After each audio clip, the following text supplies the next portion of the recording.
তো সামনেই রয়েছে পঞ্চায়েত ভোট, আর তার আগেই আপনারা প্রত্যেকেই অনলাইনে চেক করে নেবেন যে আপনার ভোটার কার্ড ঠিক আছে কি না। কারণ বর্তমানে বহু ভোটার কার্ড এমন রয়েছে যে ভোটার কার্ড কিন্তু সিরিয়াল নাম্বার অর্থাৎ এপিক কার্ড নাম্বার চেঞ্জ করা হয়েছে, কিন্তু এপিক কার্ড নাম্বার চেঞ্জ হলেও আপনারা হয়তো অনেকেই জানেন না বর্তমানে আপনি যে ভোটার কার্ড ব্যবহার করছেন সেই ভোটার কার্ড বাতিল হয়ে গেছে বা তার এপিক নাম্বার চেঞ্জ হয়ে গেছে। আর বর্তমানে কিন্তু আপনি সেই ভোটার কার্ড দিয়ে কোনো রকম কাজ করতে পারবেন না, তার জন্য কিন্তু নতুন ভোটার কার্ড আপনাদের নিতে হবে। তো আজকের ভিডিওতে আপনাদের সম্পূর্ণ ডিটেলস দেখাবো আপনারা অনলাইন থেকে কিভাবে দেখবেন যে বর্তমানে আপনার ভোটার কার্ডের নাম্বার চেঞ্জ হয়েছে কি না। যদি চেঞ্জ হয়ে থাকে সেক্ষেত্রে আপনি ভোটার কার্ড কিভাবে পাবেন। তো বিস্তারিত জানতে হলে অবশ্যই ভিডিওটি শুরু থেকে শেষ পর্যন্ত দেখবেন। ভিডিওটি ভালো লাগলে লাইক করবেন, চ্যানেলটিকে সাবস্ক্রাইব করে পাশে রাখা বেল আইকনটি প্রেস করে নোটিফিকেশন অল করে রাখবেন, সবার সুবিধার্থে ভিডিওটি শেয়ার করবেন। তো চলুন শুরু করি। তো ভোটার কার্ড ঠিক আছে কিনা সেটা দেখতে হলে আপনার স্মার্টফোন থেকে বা কম্পিউটার থেকে যে কোনো একটি ব্রাউজার আপনি ওপেন করবেন। ব্রাউজার ওপেন করে সেখানে গিয়ে সার্চ করবেন ceo.westbengal.nic.in। তো ceo.westbengal.nic.in লিখে সার্চ করলেই কিন্তু অফিসিয়াল যে ওয়েবসাইট সেই ওয়েবসাইটটা চলে আসবে।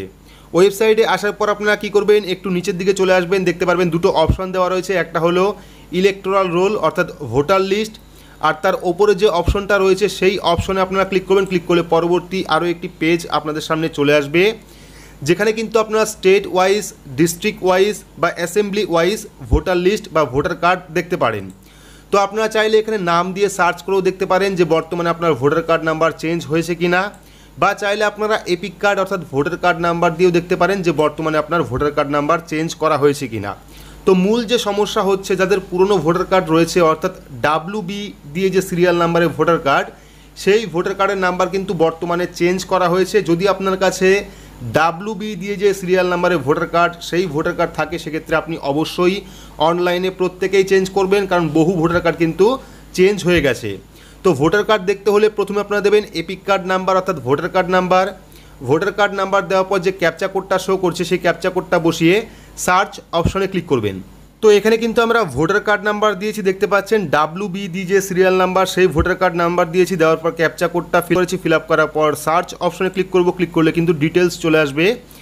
এইবার দেখুন এখানে চলে এসছে ইয়োর ওল্ড এপিক নাম্বার। যে ভোটার কার্ড নাম্বার দিয়ে আমরা সার্চ করলাম সেটা হলো পুরনো ভোটার কার্ড নাম্বার।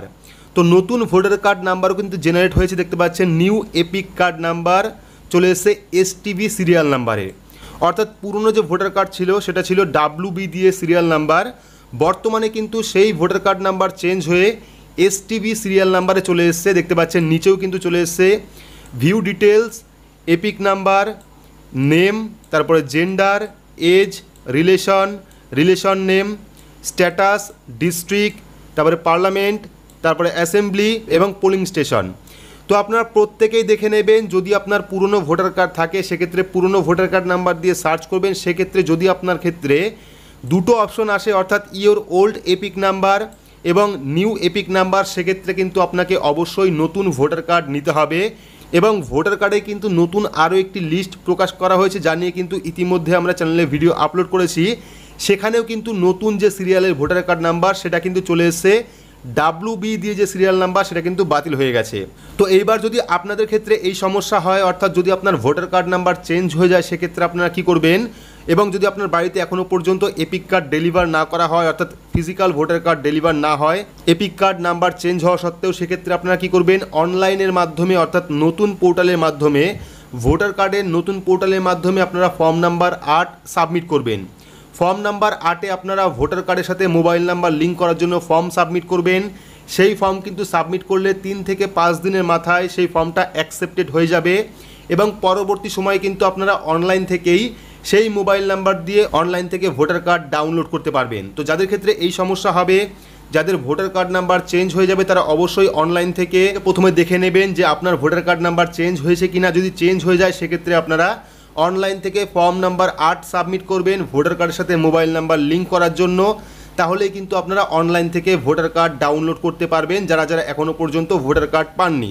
তো এই ছিল আজকের আপডেটটি আপনাদের কেমন লাগলো অবশ্যই কমেন্ট বক্সে কমেন্ট করে জানাবেন। ভিডিওটি ভালো লাগলে লাইক করবেন, চ্যানেলটিকে সাবস্ক্রাইব করে পাশে রাখা বেল আইকনটি প্রেস করে নোটিফিকেশন অল করে রাখবেন, সবার সুবিধার্থে ভিডিওটি শেয়ার করবেন। তো আজকের মতো এইটুকুই, ধন্যবাদ।